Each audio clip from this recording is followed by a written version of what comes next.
Yung langis, chinat ko Ah, siya. dito? Oo, dun sa butas na yun. Kasi pag ano na Ah, dito dati yung tumatagas. Oo, kasi nilagyan niya ng karton. Ayan oh. Hindi na siya tumatagas doon. Hindi, Dito dito naman. ko siya nakikita. Dito naman. Sa bukod doon, ano pa nagisira? Nagbubuhol yung bubina. Sa bubina Sinulid? siya nagbubuhol. Dito naman, Sige. kinakain yung Yung tahe, ano? Oo, kinakain tela minsan. Sa ilalim? Sinulit sa bubina. Sige, subukan niya natin. Medyo. Naisip ko siya na ano? Hindi naman tiya, okay naman. Hindi, pag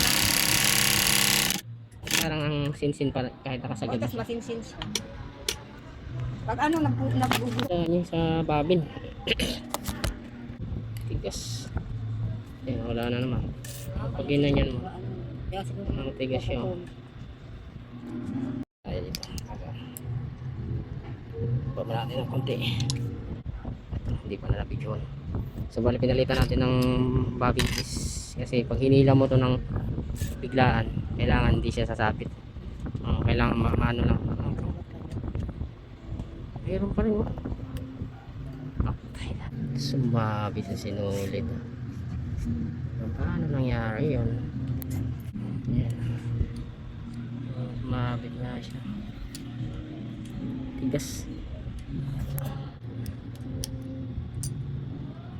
Bakit? Kaya ang tigas eh. Buhol. Buhol siya. Nabubuhol siya.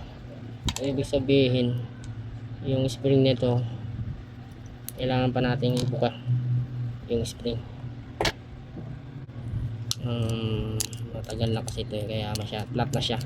Hindi na nagba-bounce. Ito kasi yung luma, wala siyang spring. Ay, ito yung unang nakakabit dyan. Ito pala yung luma, may spring siya kaya lang hindi nga nagba-bounce. Kaya ayan na natin para mag-bounce siya. Kasi pag hinila ito ng mabilisan, yan, iikot na siya kaya nagbubuhol siya ng ganyan. Ayan, kailangan medyo masikip din to. Ang dumi pa. Ayan, tanggalin nyo rin yung dumi-dumi na yan. Palubat ng cellphone natin. So, balik natin. Balik lang natin. Kailangan nagbabounce kasi yan.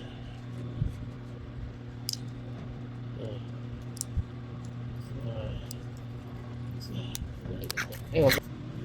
Bubina pa lang. Opo.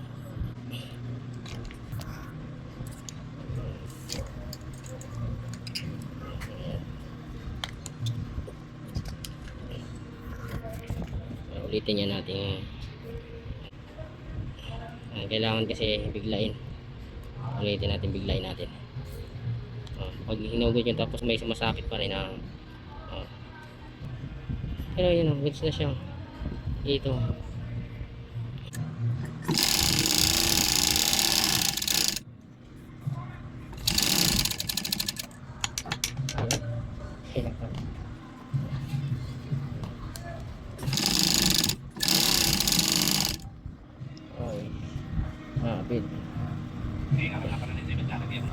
Pinalaki natin yung stitches ang dalang na nito kasi kanina ka number 4 pero masinsin pa tayo ito ayun tayo yung sinsin. Yan, fix na yan. So ayan tinanggal natin. Mabilis na yan ay kasi nilakihan ko stitches yan, malaki na masyado yan. Malapit din, okay lang. Alin po? Malapit sa Okay lang po yan.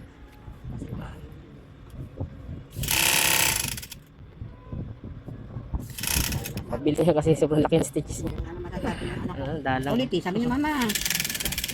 Hindi nga depende nga sa tela. Depende nga ako sa tela. Ang dalang na yan. Ay, salamat kay nanay sa tiwala pagpagawa ng makina niya rito.